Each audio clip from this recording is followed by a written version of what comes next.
அக்கினி குஞ்சொன்று கண்டேன், அதை ஆங்கோரு காட்டிலோர் பொந்திடை வைத்தேன். வெந்து தணிந்தது காடு, வெந்து தணிந்தது காடு, தழல் வீரத்தில் கொஞ்சென்றும் மூப்பென்றும் உண்டோ. தத்தருகிட தித்தருகிட தித்தோம், தருகிட தத்தருகிட தித்தருகிட தித்தோம். இந்த பள்ளியால் நாங்கள் பெருமை அடைகிறோம், எங்களால் இந்த பள்ளி பெருமை அடைகிறது என்கிற பெருமையோடு நூற்றாண்டு விழாவை கடந்து 133வது ஆண்டிலே அடியெடுத்து வைத்திருக்கிற ஊராட்சி ஒன்றிய தொடக்கப்பள்ளி புதுச்சேரியினுடைய நூற்றாண்டு விழா மற்றும் ஆண்டு விழா நிகழ்விற்கு தலைமையேற்று இந்த நிகழ்வை மிகச்சிறப்பாக நடத்தி அமர்ந்திருக்கக்கூடிய மரியாதைக்குரிய SMC தலைவி விஜயசாந்தி அவர்களுக்கு என்னுடைய வணக்கத்தை தெரிவித்துக் கொள்கிறேன். இந்த நிகழ்வை மிகச்சிறப்பாக மேடையிலே அமர்ந்து நிகழ்த்தி கொடுத்த தோழர் கண்ணையன் அவர்களுக்கு என்னுடைய வணக்கத்தை தெரிவித்துக் கொள்கிறேன். வட்டார வளமைய மேற்பார்வையாளர் அன்பிற்குரிய முருகன் அவர்களுக்கும், இங்கே அமர்ந்திருக்கிற பெற்றோர்களுக்கும் பெரியோர்களுக்கும், இந்த விழாவை மிகச்சிறப்பாக நடத்தி கொண்டிருக்கக்கூடிய அத்துணை பேருக்கும் என்னுடைய வணக்கத்தை தெரிவித்துக் கொள்கின்றேன். ரொம்ப மகிழ்ச்சி. இந்த பள்ளிக்கூடம் 1893 தொடங்கினதா வரலாறு சொல்லுது. இந்த பள்ளிக்கூடத்துக்கு நம்முடைய முன்னாள் முதல்வர் பெருந்தலைவர் காமராஜர் அவர்கள் இந்த பள்ளிக்கூடத்தை வந்து அடிக்கல் நாட்டி கட்டிடத்துக்கு அடிக்கல் நாட்டிட்டு போயிருக்காங்கிறது மிகச்சிறந்த ஒரு பெருமை நம்ம ஊருக்கு. அந்த வகையிலே இன்றைக்கு உயர்நிலை பள்ளியா இந்த பள்ளிக்கூடம் தரம் உயர்ந்திருக்கிறது. மரியாதைக்குரிய Ponmariappan sir, Balachandran sir, Subramanian sir, Pakkiriammal teacher, Padmavathi teacher, இன்னும் பாத்தீங்கன்னா வைரமணி சார், அதே மாதிரி தமிழாசிரியர் மாரிமுத்து சார், கோபால் சார், இப்படி எல்லார்ட்டையும் நாங்க வந்து உட்கார்ந்து இந்த இடத்துல இந்த சீம கட்டடத்துல உட்கார்ந்து படிச்ச ஞாபகம். எல்லாருமே வந்து மாணவர்களா தான் இருப்போம். பள்ளிக்கூடம் வந்து ஒரு கோயில் மாதிரி 4 சுவர்களுக்குள் ஒரு மாணவனுடைய தலையெடுத்து நிர்ணயிக்கப்படுகிறதுன்னு சொல்றாங்க. இது சாதாரண விஷயம் இல்ல. ஒரு பள்ளிக்கூடத்துக்காக ஒரு ஆண்டு விழாவையே நாங்களே நடத்துறோம். கிராமத்தில் உள்ள எல்லாரும் சேர்ந்து நடத்துறோம். தலைமை ஆசிரியர் நீங்க ஒண்ணும் கவலைப்படாதீங்க, இந்த மேடையை நாங்க அமைச்சு தர்றோம், மைக் செட்டை நாங்களே கட்டுறோம், எல்லாரையும் வரவேற்கிற வரைக்கும் நாங்களே பாத்துக்கிறோம் சொல்லி இருக்கக்கூடிய இந்த பெற்றோருக்கெல்லாம் ஒரு வாட்டி நல்லா கைத்தட்டல் கொடுக்கலாம். ஏன்னா எவ்வளவு அழகா அந்த பிள்ளைங்க எல்லாம் அலங்கரிச்சு ஒரு ஸ்டேஜில் ஏற்றி அழகு பார்க்க உட்கார்ந்து இருக்கிறாங்க. மழைக்காகத்தான் மேகம், அடக்கலைக்காகத்தான் நீயும், உயிர் கலந்தாடுவோம் நாளும், மகனேவா மகனேவா. ஊருக்காக ஆடும் கலைஞன் தன்னை மறப்பான், தன் கண்ணீரை மூடிக்கொண்டு யுத்தம் தொடுப்பான். பறவைகள் அழுவது ஏது, பறவைகள் அழ அறியாது, போர்க்களம் நீ புகும்போது முள் தைப்பது காலறியாது. மகனே மகனே காற்றுக்கு ஓய்வென்பதேது, அடையேது கலைக்கு ஒரு தோல்வி கிடையாது கிடையாது. இந்த மாணவர்களுடைய கலைக்காக ஒரு வாட்டி கைத்தட்டல் கொடுப்போம். அங்கே இருக்கிறவங்கள பாதி பேரு இந்த பள்ளியுடைய முன்னாள் மாணவர்களா இருப்பாங்க, மீதி பேரு அவங்களுடைய துணைவராக இருப்பீங்க, துணைவியா இருப்பீங்க. இந்த பள்ளிக்கூடம் நூற்றாண்டுகளை கடந்து இருக்குன்னா எத்தனை ஆயிரம் மாணவர்களை உருவாக்கி இருக்கும் இந்த பள்ளிக்கூடம். சத்தம் இல்லாத சமுத்திரம்னு சொல்லுவாங்க. கடற்கரை ஓரத்துல தான் அலை ஆரவாரம் இருக்குன்னு சொல்லுவாங்க. ஆனா கடலுக்கு போக உள்ள போக போக அந்த கடல்ல அமைதியா இருக்கு, ஏன்னா ஆழம் அதிகமா இருக்குன்னு அர்த்தம். அது மாதிரிதான் இந்த பள்ளிக்கூடம் எத்தனையோ அறிவாளிகளை உருவாக்கி விட்டு அமைதியாக இந்த காம்பவுண்டுக்குள்ள இந்த பள்ளிக்கூடம் இருக்கு. அப்படிப்பட்ட இடத்துல நாமெல்லாம் இருக்கோங்கிறதுல ரொம்ப பெருமையா இருக்கு. இந்த பள்ளிக்கூடத்துல படிச்ச மாணவர்கள்லாம் பாத்தீங்கன்னா வட்டார கல்வி அலுவலராக இருக்காரு என்னுடைய வகுப்பு தோழர் ஹரிகிருஷ்ணன், ஆசிரியர் லட்சுமி நாராயணன் அவர்கள் பாத்தீங்கன்னா தமிழ்நாடு தொடக்கப்பள்ளி ஆசிரியர் கூட்டணியுடைய மாநில தலைவரா இருக்காரு. அதெல்லாம் இந்த ஊருக்கு பெருமை. அவங்களெல்லாம் நம்ம வந்து பாராட்டி ஒரு வாட்டி கை தட்டலாம். இதெல்லாம் ஒரு உதாரணத்துக்கு தான் சொன்னேன். அப்படிப்பட்ட உயர்ந்த மனிதர்களை தந்த பள்ளிக்கூடம் இது. இந்தியா முழுக்க இந்த மாணவர்கள் இருக்காங்க. ஏன் உலகம் முழுக்க பல்வேறு பணிகளிலே ஈடுபட்டு இந்த ஊருடைய பெருமையை நிலையாட்டிக் கொண்டிருக்கிற முன்னாள் மாணவர்களை தந்திருக்கிற அற்புதமான பள்ளிக்கூடம் இந்த பள்ளிக்கூடம். ஏன்னா நானும் வந்து 6ஆம் கிளாஸ்ல இருந்து 8ஆம் கிளாஸ் வரைக்கும் இங்க படித்தேன். இந்த பள்ளிக்கூடத்துல நான் படிக்கிறப்ப 6ஆம் வகுப்புல மாரிமுத்துன்னு ஒரு தமிழ் ஆசிரியர் ஒரத்தூர்ல இருந்து வருவாங்க. நான் வந்து இந்த பள்ளிக்கூடத்தில் சேர்றப்ப இலக்கிய மன்ற தொடக்க விழா நடந்துச்சு. அதுல என்னன்னா என் பேரையும் கொடுத்துட்டாங்க. மாரிமுத்து சார் என்ன சொன்னாங்கன்னா, ஆனந்த் நீ வந்து கலந்துக்கப்பான்னாங்க. நான் சாதாரண விஷயம் நினைச்சுக்கிட்டு பேரெல்லாம் கொடுத்துட்டேன்.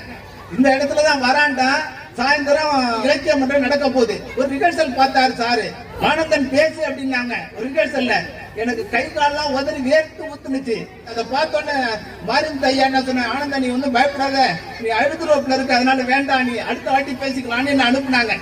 அன்னைக்கு ஓடினவன் தான் நான் மேடையை விட்டு, மேடையும் நமக்கு லாய்க்கு வராதுன்ட்டு ஓடினவன் தான். ஆனா இன்னைக்கு வந்து தமிழ்நாடு முழுக்க நான் வந்து பேசிட்டு இருக்கேன்னா இந்த இடத்துல இந்த பள்ளிக்கூடத்துல மாரிமுத்து சார் போட்ட விதை தான். அவருக்கு ஒரு வாட்டி கைத்தட்டி பாராட்டலாம்.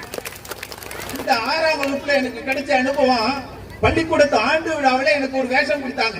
ஆண்டு விழாவில் நானும் இப்ப ஆவராணி பள்ளிக்கூடத்துல ஆண்டு விழா வருஷா வருஷம் நடத்துறோம். வருஷா வருஷம் டூர் போயிட்டு இருக்கோம். இதெல்லாம் சாதாரண விஷயமா நமக்கு தெரியும் பெற்றோர்களுக்கு. சின்ன வயசுல ஒரு இடத்தை பார்த்தோம்னா அது மறக்கவே மறக்காது. நம்ம எத்தனையோ இடத்துக்கு தியேட்டருக்கு போயிருப்போம், ஊருக்கெல்லாம் போயிருப்போம், வெளி மாநிலத்துக்கு கூட போயிருப்போம், அதெல்லாம் கூட மறந்து போயிடும். ஆனா சின்ன வயசுல 4ஆம் கிளாஸ் 5ஆம் கிளாஸ் படிக்கிறப்ப ஒரு டூர் போயிருந்தோம்னா அது மறக்கவே மறக்காது. அது மாதிரியான அனுபவம் தான் இந்த பள்ளிக்கூட பருவம்னு பேரு. அந்த ஆண்டு விழாவில் இந்த பிள்ளைங்க ஆடுறதுக்கு பாருங்க, அது இன்னும் அந்த வாழ்நாள் முழுக்க அந்த பிள்ளைங்களுக்கு அந்த பசுமையான நினைவு இருக்கும்.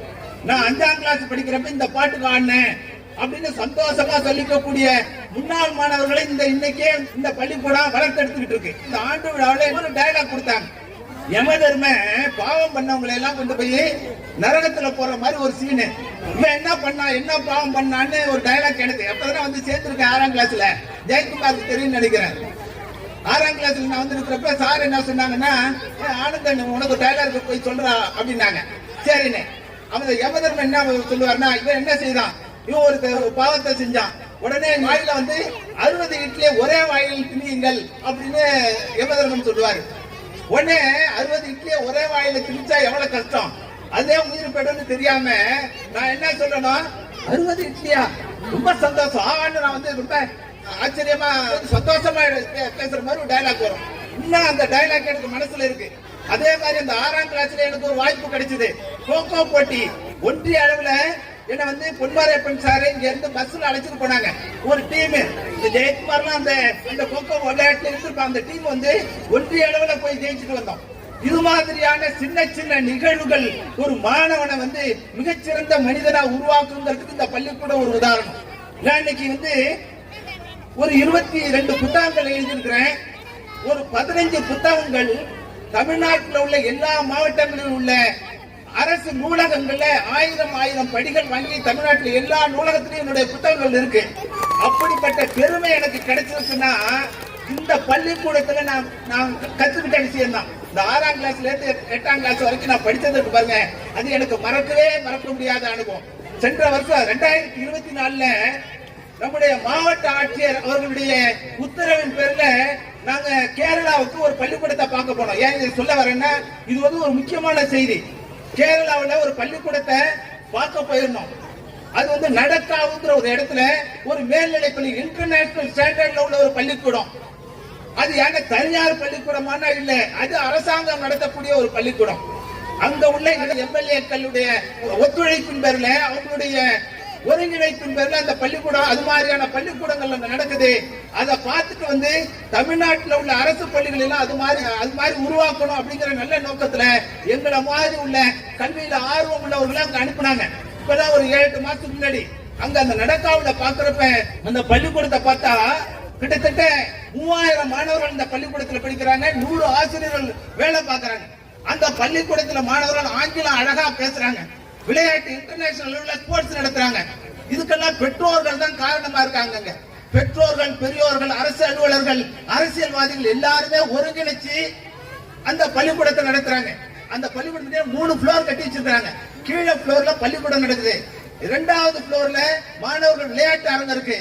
3வது ஃப்ளோர்ல ஒரு கல்யாண மண்டபம் மாதிரி கட்டி வச்சு அந்த பொதுமக்களுக்கு வாடகைக்கு விட்டு அந்த வருவாயில இருந்து பள்ளிக்கூடத்தினுடைய வளர்ச்சிக்கு செலவு பண்றாங்க. இது எவ்வளவு பெரிய விஷயமா நான் பார்த்தேன். அது மாதிரியான ஒரு உருவாக்கத்தை இந்த பள்ளிக்கூடத்தை நீங்க உருவாக்கணுங்கிற ஒரு சிந்தனையை உங்க மனசுல நான் விதைக்கிறேன். இந்த ஊருடைய ரொம்ப முக்கியமான பெரியவர்கள், ஏன்னா இது மாதிரியான ஒரு விழாவை நடத்துறப்ப நீங்க இந்த முன்னாள் மாணவர்கள் எல்லாம் நீங்க ஒருங்கிணைக்கணும். ஏன்னா நூற்றாண்டு கடந்த பள்ளி. நாளைக்கு அழிஞ்சமங்கலம் பள்ளியில நாளைக்கு கல்வி அமைச்சர் அவர்கள் வந்து நூற்றாண்டு தொடக்க விழாவை தொடங்கி வைக்கிறாங்க. நாளைக்கு மாலை. அரசு பள்ளி என்பது வறுமையின் அடையாளம் அல்ல, அது பெருமையின் அடையாளம்னு சொல்லி அந்த விழாவை தொடங்கி வைக்கிறாங்க. அப்படிப்பட்ட நூற்றாண்டு விழாக்களை கண்டு கொண்டிருக்கிற பள்ளியிலே நம்முடைய பள்ளியும் ஒன்று. இப்ப நம்ம என்ன செய்யணும்னா, முன்னாள் மாணவர்களுடைய வாட்ஸ்அப் குழு ஒன்று ஆரம்பிச்சு என்னென்ன தேவையோ அதெல்லாம் நீங்க வந்து ஷேர் பண்ணலாம். ஏன்னா நமக்கு உதவி செய்யறதுக்கு நிறைய பேர் இருக்கிறாங்க. அவங்களெல்லாம் இடம் கண்டு இந்த பள்ளிக்கு எல்லா விஷயம் செஞ்சு கொடுக்கணும்.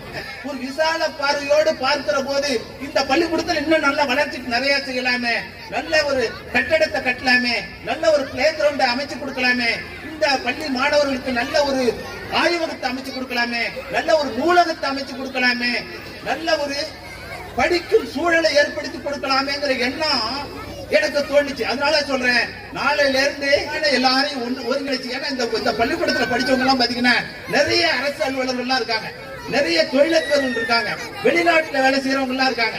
இப்ப உதாரணத்துக்கு பாத்தீங்கன்னா லயன்ஸ் கிளப்ல இருந்து தபிமுல் அன்சாரி அப்படிங்கிறவர் பாத்தீங்கன்னா குவைத்துல இருக்காரு. அவரு தான் இந்த பள்ளிக்கூடத்துல மரக்கண்ணை நட்டு அதுக்கு கூட்டு செஞ்சு கொடுத்துருக்காரு. அவருக்கு ஒரு வாட்டி கைத்தறி கொடுக்கலாம். அப்ப எங்கேயோ இருக்கிறவங்களுக்கு ஏன்னா நம்ம பக்கத்திலேயே இருக்கிறதுனால நம்முடைய அம்மாவுடைய பெருமை நமக்கு தெரியறது இல்ல, நம்ம அப்பாவுடைய பெருமை தெரியறது இல்ல. என் பையன் காஷ்மீர்ல படிச்சான் 2 வருஷம். அப்ப அவனுக்கு தனியா இருக்கிறப்பதான் நம்முடைய அருமை தெரியுது. அவனை இப்ப 2 வருஷம் அங்க தங்கி படிச்சதுனால உலக பார்வை அவனுக்கு இருக்கு. இந்தியாவுல தமிழ்நாட்டுலதான் வந்து ஏற்றத்தாழ்வு இங்க குறைஞ்சிருக்கு, படிப்பறிவு விதம் அதிகமா இருக்குன்னு அவன் பார்த்து சொல்றான். ஏன்னா வட இந்தியாவில எல்லாம் பாத்தீங்கன்னா படிப்பறிவுங்கிறது ரொம்ப சில பேருக்கு தான் கிடைக்குது, ஏற்றத்தாழ்வு இருக்கு. சில பேர் பாத்தீங்கன்னா பெரிய கோடீஸ்வரனா இருக்கான், சில பேர் வண்டி இழுத்துக்கிட்டு ரொம்ப வறுமை நிலையில சாப்பாட்டுக்கே கஷ்டப்பட்டு இருக்கான். ஆனா தமிழ்நாட்டுலதான் நமக்கு பகுத்தறிவு சிந்தனை, சமத்துவ சிந்தனை நம்ம கிட்ட இருக்கு. அந்த வகையில மிகச்சிறந்த பள்ளிக்கூடம். இந்த பள்ளிக்கூடத்துல முன்னாள் மாணவர்கள் எல்லாம் இணைஞ்சு, ஏன்னா நிறைய பேர் இருக்காங்க வெளிநாட்டுல உள்ளவங்க எல்லாம் நம்ம அதுல இணைச்சோம்னா யாரு வேணாலும் எதை வேணாலும் செய்யலாம். நம்ம கேட்பதற்கு தயக்கக்கூடாது, கேட்டோம்னா கிடைக்கும். தட்டுக்கள் திறக்கப்படும், கேளுங்கள் கொடுக்கப்படும். ஒரு அருமையான பள்ளிக்கூடம், நல்ல அதிகாரிகள் எல்லாம் கிடைச்சிருக்காங்க. அதிகாரிகள் மாதிரி இல்லாம ஆசிரியர்களை மிகச்சிறந்த அளவுல வேலை வாங்குறாங்க. இன்னைக்கு அரசு பள்ளியில தான் மிகச்சிறப்பான ஆசிரியர்கள் இருக்காங்க, மிகச்சிறப்பான பாடத்திட்டம் இருக்கு. நானும் ஒரு அரசு பள்ளியில, அரசு உதவி பெறும் பள்ளியில இருக்கிறதுனால சொல்றேன். நீங்க வந்து எதா இருந்தாலும் எங்களை வந்து அதிகாரத்தோட கேட்க முடியுது. ஒரு வகுப்பறைக்குள்ள புந்து என்ன டீச்சர் ஏன் அவனை திட்டினீங்களா, ஏன் அவனை பேசுனீங்களா, ஏன் அவனை வந்து 2 நாள் வரலங்கிறதுக்காக அவனை ஏதோ சொன்னீங்களான்னு கேட்க முடியுது. அவன் என்னத்தினால படிக்க மாட்டேங்கிறான்னு கேட்க முடியுது. அதனால இப்ப பாருங்க ஸ்மார்ட் கிளாஸ் எல்லாம் வந்திருக்கு. இப்ப நீங்க ஸ்மார்ட் கிளாஸ், இன்னொரு ஸ்மார்ட் கிளாஸுக்காக தலைமை ஆசிரியர் மற்றும் பெற்றோர்கள் எல்லாம் இணைஞ்சு ஒரு ஸ்மார்ட் கிளாஸுக்கு மறுமலர்ச்சி திட்டத்துல ஒரு 3 பங்கு தொகையை நீங்க கட்டுவதா நான் வந்து கேள்விப்பட்டேன். அதுவே ஒரு பெரிய வளர்ச்சி. கணினியிலே நம்முடைய மாணவர்கள் வளர்வதற்கான வாய்ப்புகள் கிடைச்சிருக்கு. அருமையான பாடத்திட்டத்துல ஆசிரியர்கள் மிக சிறப்பாக நம்ம மாணவர்களை சைக்காலஜிலாம் ட்ரீட் பண்றாங்க. ஒரு மனிதனை மனிதனாக தயார்படுத்துறதுன்னா இந்த இடம் தான். ஒரு மனிதனை மனிதனாக மாற்றுகின்ற ஒப்பற்ற கல்வி திட்டம் தான் நம்ம பள்ளிக்கூடத்தில் இருக்கு. நம்ம பெருமைக்காக நம்ம கொண்டு போய் அங்க சேர்க்கிறோம். அதை நீங்கள் மாற்றி இந்த அரசு பள்ளிக்கூடத்துக்கு ஆதரவு தரணுங்க. கேரளாவில் அரசாங்க பள்ளிக்கூடத்தில் சீட்டு கிடைக்கிறதே கஷ்டமா இருக்கு. அப்படிப்பட்ட ஒரு நிலையை உருவாக்க இந்த பள்ளிக்கூடத்தில் சீட்டு கிடைக்கிறது கஷ்டம் அப்படிங்கிற ஒரு நிலையை நீங்கள் உருவாக்க வேண்டும் என்று சொல்லி இவ்வளவு பேர் வந்திருக்கோம்னா குழந்தைகள் மேல உள்ள அக்கறை தான். நம்ம குழந்தைகளை இந்த பள்ளிக்கூடத்தில் சேர்க்கின்ற நீங்கள் எல்லாம் பாக்கியவான்கள். நூற்றாண்டு விழா கண்ட இந்த பள்ளி மேன்மேலும் வளர்வதற்கு நீங்கள் ஒரு குழுவை அமையுங்கள், முன்னாள் மாணவர்களை ஒருங்கிணையுங்கள். ஒரு மிகச்சிறந்த கற்றல் நிகழ்வுகள் நடக்கிற, நூலகம் நிறைந்த, ஆய்வகம் நிறைந்த, ஒரு படிப்பகம் நிறைந்த, மாணவர்கள் தங்கி மிகச்சிறந்த கருத்துக்களை கலந்து ஆலோசிக்கிற ஒரு இடமாக இதை மாற்றுங்கள். பெற்றோர்களை அடிக்கடி சந்திக்கிற ஒரு பள்ளிக்கூடமாக இருக்கிறது. பெற்றோர் ஆசிரியர் கழகம்னா புதுச்சேரி பள்ளிக்கூடம் எல்லா பெற்றோரும் வராங்கிற நான் கேள்விப்படுறேன். அப்படிப்பட்ட பெற்றோர்கள் இருக்கும் போது மிகச்சிறந்த வளர்ச்சி இந்த கிராமம் அடைய வேண்டுமானால், மனிதன் மிகச்சிறந்த வளர்ச்சியை காண வேண்டும் என்றால், ஏற்றத்தாழ்வுகளில் இருந்து விடுபட வேண்டும் என்றால் அதற்கு மிகச்சிறந்த ஆயுதம் கல்வி ஒன்றுதான். அந்த கல்வியை தருகிற இந்த பள்ளிக்கூடத்தை நீங்கள் ஆலயமாக நினைத்து நீங்கள் எல்லோரும் இந்த பள்ளிக்கூடத்தினுடைய ஆசிரியர் பெருமக்களுக்கும் இந்த மாணவர்களுக்கும் முழுமையான ஒத்துழைப்பு தந்து குறைகள் இருந்தால் குறைகளை சொல்லி, நிறைகள் இருந்தால் நிறைகளை பாராட்டி நீங்கள் ஒவ்வொரு நாளும் இந்த பள்ளியை ஒரு பயிரை காப்பது போல தினம்தோறும் கவனித்து வந்தீர்கள் என்றால் இந்த பள்ளிக்கூடம் 200 ஆண்டுகளை கடந்து இன்னும் பல ஆயிரம் மாணவர்களை எங்களை போன்ற முன்னாள் மாணவர்களாக, மிகச்சிறந்த அதிகாரிகளாக, மிகச்சிறந்த அரசியல்வாதிகளாக உருவாக்கும் என்கிற நல்ல நோக்கத்தோடு உங்கள் முன்னே இந்த செய்திகளை சொல்வதற்கு வாய்ப்பு வழங்கிய அத்தனை பேருக்கும் நன்றி சொல்லி விடைபெறுகின்றேன். நன்றி, வணக்கம்.